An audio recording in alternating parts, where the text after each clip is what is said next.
trauma to carry out my first trial run operation. An enormous quantity of cocaine had been flown in on one of these operations, and I was to deliver it into the neighboring state of Arkansas. By that time, Bill Clinton's drug operation was in full swing. He was governor of Arkansas, and I delivered this cocaine to a remote airport in Ouachita Forest, which I've since identified as Mena Airport. I also delivered a little packet of information and a small quantity of cocaine, a personal stash from J. Bennett Johnston, to Bill Clinton. I delivered it to Bill Clinton, and he cut out 2 lines of the coke, and he did inhale.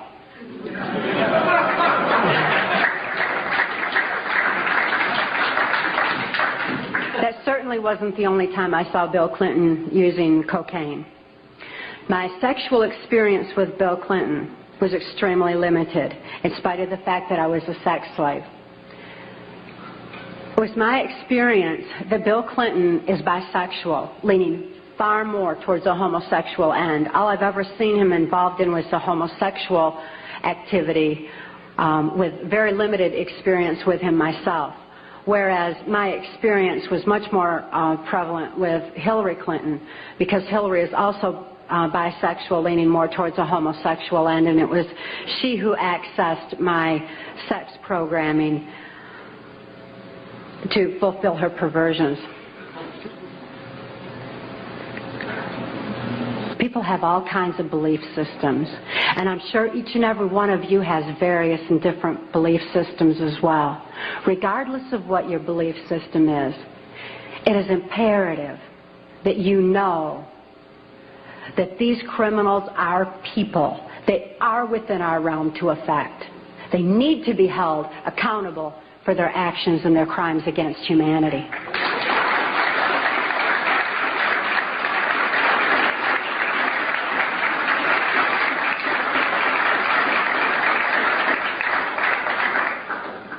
It was 1980, and my daughter Kelly was born. She was born directly into the MK-Ultra Mind Control Project on a much higher level, a more sophisticated technological level than I was subjected to. In addition to trauma, she was subjected to harmonic mind control programming on NASA installations literally since birth, before her brain even had a chance to form. As soon as Kelly was born, Senator Byrd figured I'd been traumatized enough by that time and ordered that we be transferred back to Nashville, Tennessee to carry out operations during the Reagan administration. By being within the country music industry, we had a second handler. His name was Alex Houston. Alex Houston is a ventriloquist, stage hypnotist in the country music industry. Above all, he carries out criminal covert CIA operations that fund the black budget, and this certainly included bringing in large quantities of cocaine and distributing them through the United States, Canada. He was working at that time and provided a cover for me to be taken throughout the United States, Canada, Mexico, and the Caribbean for these criminal covert operations. As my handler, he took me to various military and NASA installations for mind control programming for specific operations that I was forced to participate in. These operations that I won't have time to get into tonight are detailed in our book, Transformation of America. And they involve such leaders as the President of Mexico at that time, De la Madrid, and Vice President Salinas. It was my experience that in 1984, there's a CIA trauma base, near-death trauma center that's located in Lampe, Missouri. It's called the Swiss Villa Amphitheater. And they bring certain involved country music acts in to bring large quantities of cocaine or bring the cocaine out for distribution, because Lampe, Missouri is just across the Arkansas line and is very much a part of Bill Clinton's cocaine operation. and it was in full swing at that time. It's also interesting to note that this Lampe, Missouri operation is where the country music industry was more conveniently relocated, you know, right there in Branson, so that it would be closer to Clinton's cocaine operations. Lampe, Missouri was a place where I heard George Bush and Bill Clinton talking, where from the point of view I had, they certainly were friends, and they didn't recognize any party lines between them. That's something for the, you know, a smoke and mirrors illusion for the public. It's not something they adhere to, because they had exactly the same agenda, and that was for bringing in this new world order. I heard George Bush talking at that time. He was talking to Bill Clinton, and I've since photographically recorded it and wrote it verbatim in our book, that when the American people became disillusioned with Republicans leading them into the New World Order, that Bill Clinton, as a Democrat, was going to be put into the office of president. This was decided in 1984. Actually, I'd heard about it even prior to that. But that, as of 1984, they were already discussing it as an absolute fact. It was also discussed in the groundwork for NAFTA that by the time George Bush went into the office of president, that Salinas was going to become president of Mexico, and they together would be bringing in the NAFTA, which was the beginning of New World Order controls. I was forced to participate in the criminal groundwork for NAFTA, the opening of the Juarez-Mexican border to the free trade of drugs, free trade of our nation's children. It's absolutely appalling, the criminal roots of NAFTA. Again, this is detailed in the book. But it's interesting to note that these political moves had already been decided way back when. And as I deprogrammed, and as I was, it was really something to me to find out people didn't know about this stuff. I mean, it was so obvious to me. I didn't realize that people were unaware and had bought into some kind of smoke and mirrors illusions of what was going on, and never thought to look behind the scenes to what was really going on. But I understand good people don't think that way. They don't have criminal minds. They don't think to look for that kind of criminal activity. Just like these guys are limited in their thinking by immorality, good people are kind of blinded from that kind of criminal activity until their eyes are open to truth. But this criminal activity that was going on at that time, the people that were involved were following directions from George Bush. I don't purport to know it all. I don't purport to know that George Bush is at the very top of all this, but he is as high up as I knew. It was my experience that Ronald Reagan answered to George Bush, not robotically, not under mind control, but willingly, because George Bush was respected for what he knew about bringing in the New World Order. Consider his past. George Bush first began with the United Nations. Then he went on to head our CIA. Then he ran our country through 3 administrations that I'm aware of, the Reagan administration, his administration, and the Clinton administration, because Reagan and Clinton both answered to him. Mexican President de la Madrid answered to him and knew that Salinas was to be coming into power, and Salinas had more influence in Mexico at that time than de la Madrid, that, as far as my experience was concerned. Also, Saudi Arabian King Fahd followed orders from George Bush, as did the Prime Minister of Canada, Brian Mulroney. In 1983, I heard Ronald Reagan and Brian Mulroney discussing the New World Order.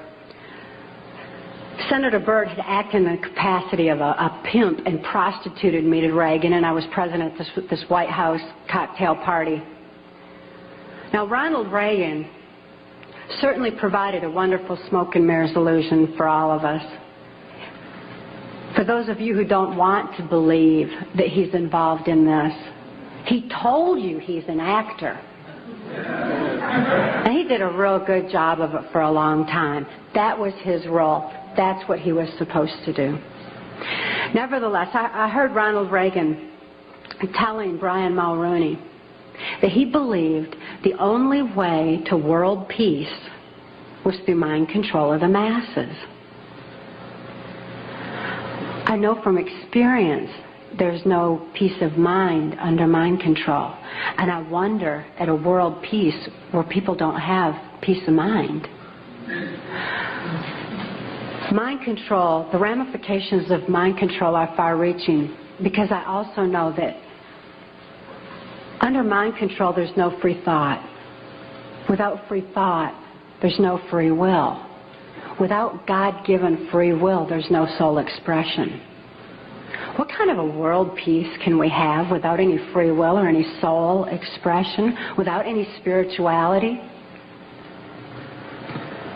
Mind control needs to be exposed in order that people maintain their freedom of thought, in order that people maintain their free will and have that spiritual expression, because of spirituality, when people have soul and spirituality, they're going to be acting in a capacity of love anyway. That is where world peace is, not in mind control.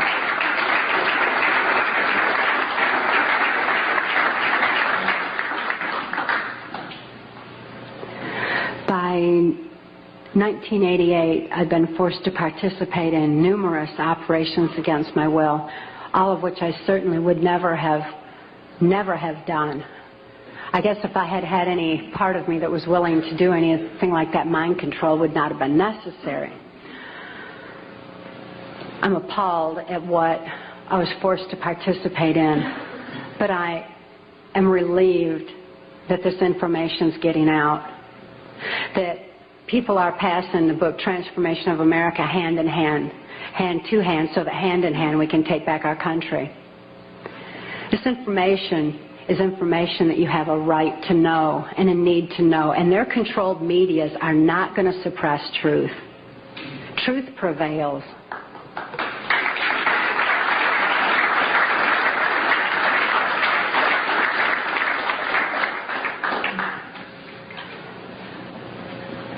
In 1988, Mark rescued my daughter Kelly and I.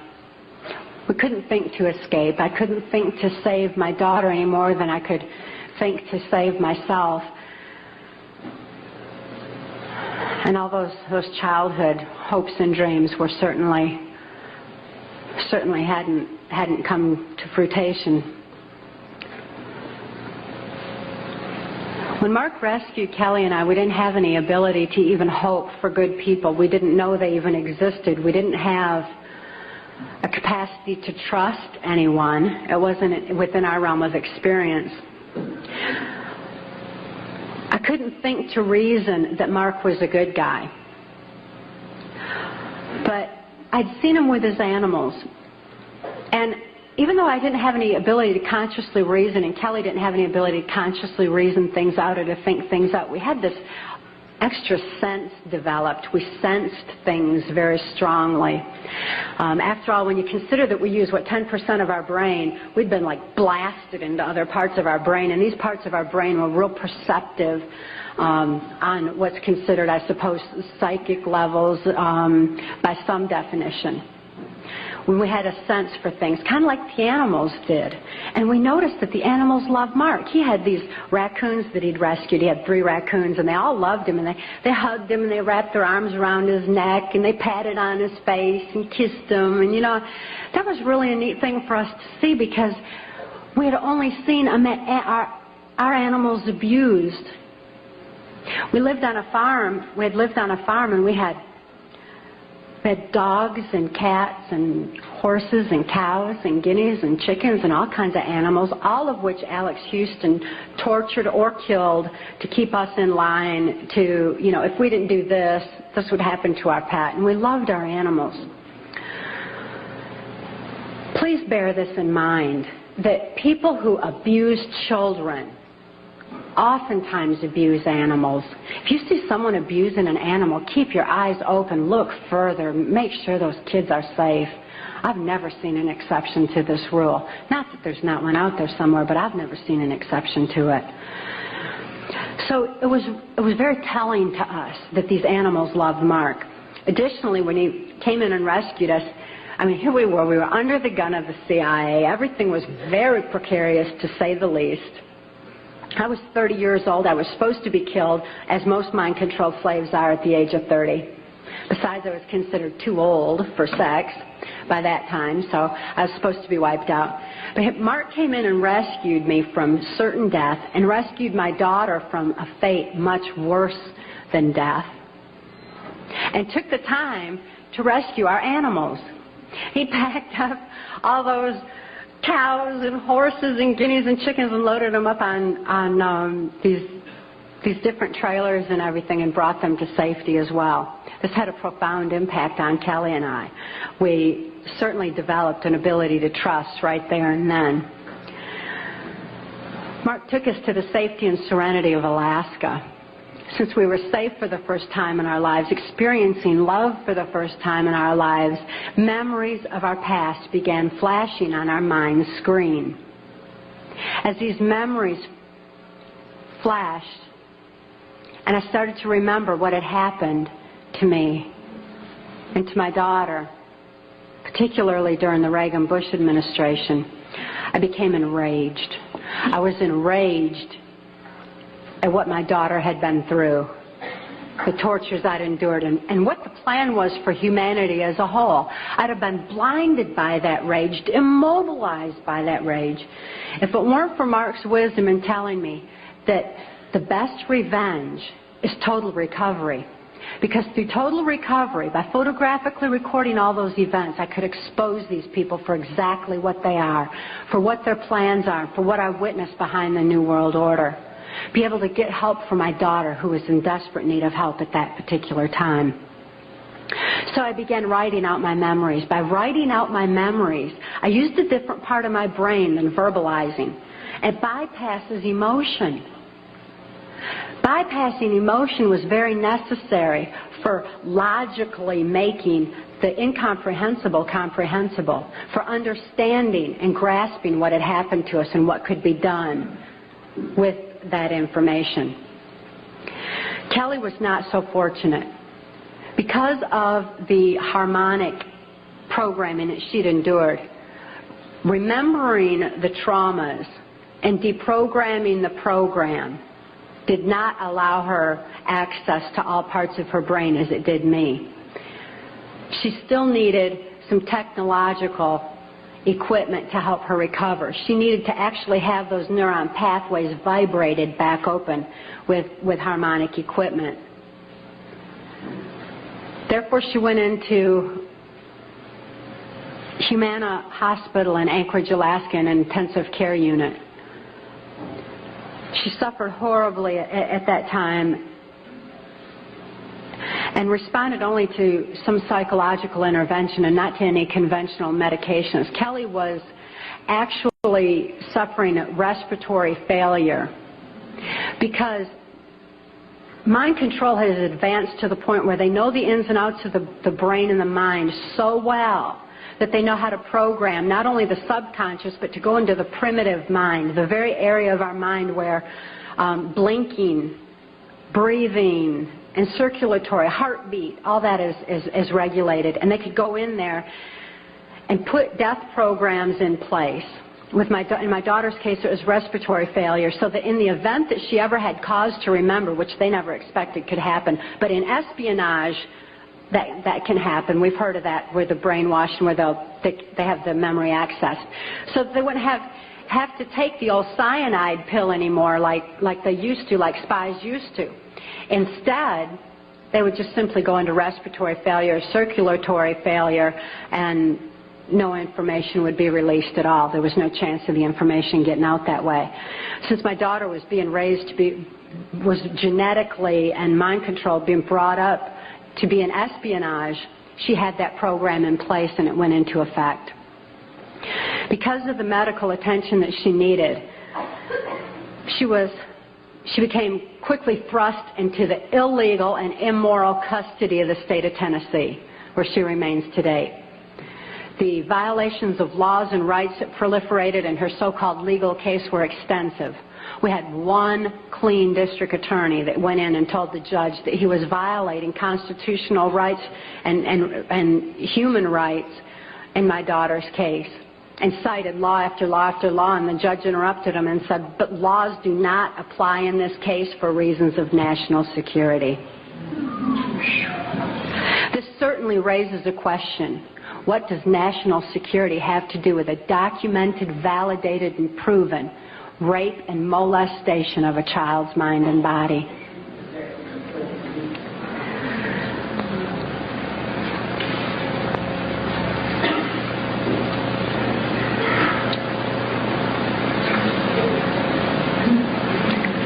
For Kelly's sake, and the sake of so many other mind control survivors out there, we need to lift this veil of national security. We need to repeal the 1947 National Security Act.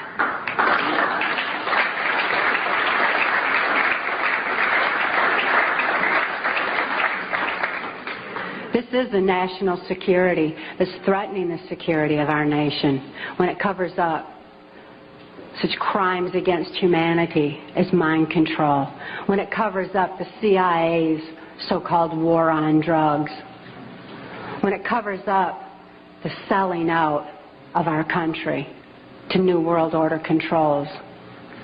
That's a national security that has nothing to do with the security of our nation. This national security has kept information pertaining to mind control for all of you for far too long. We've got to get this information out. We've got to arm others with knowledge on mind control, because knowledge is our only defense against mind control. We need to get this information out in detail so that we can all be more effective in our particular areas of taking back our country and ultimately taking back our world for Kelly's sake, for the sake of all the other mind control survivors and victims that I know are out there. There's many, many of them. And for the sake of humanity as we know it. It is truth that sets us free. Please help us spread the word. Thank you.